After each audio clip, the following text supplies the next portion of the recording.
pour moi, ça devient de plus en plus important de, de sortir de cette idée formatage, encore une fois, que j'ai reçue, d'être une bonne personne, d'être une meilleure personne, d'être la meilleure version de moi-même et toujours d'aller vers quelque chose de meilleur, de voilà.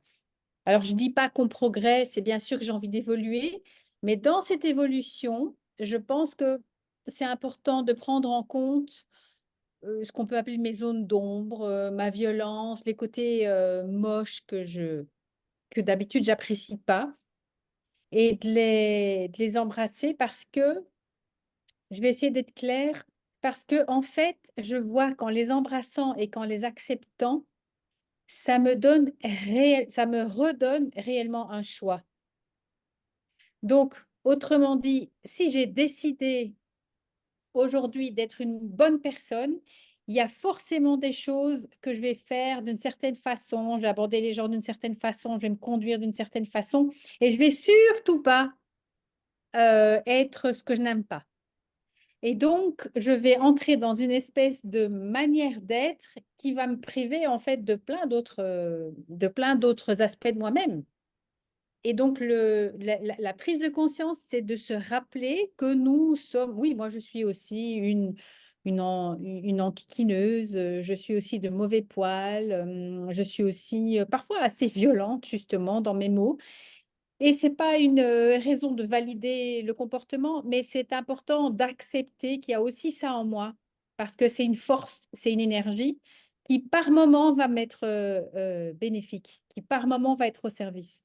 Et donc, il va me donner une forme de puissance si j'arrive à l'apprivoiser et la transformer.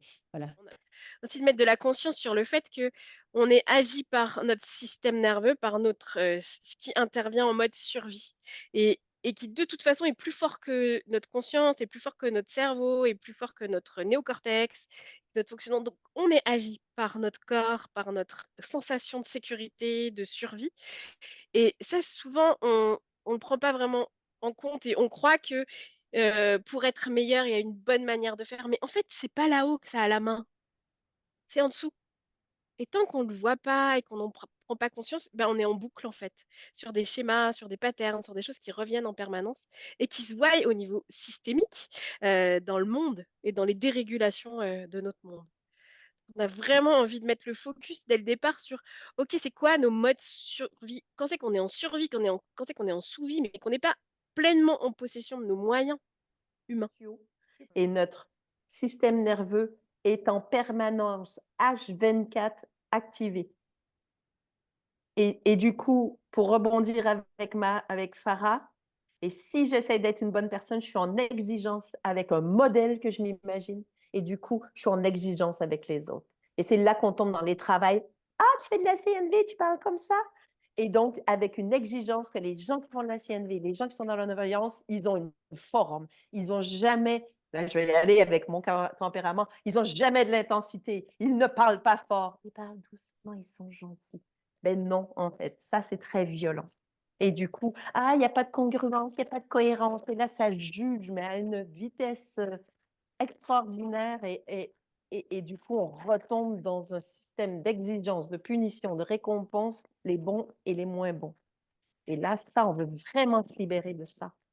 Parce que tant que je vois pas pour moi que je suis ombre et lumière 50-50 et que c'est là que je suis puissante, belle et forte et que je veux juste être lumière, je me brûle.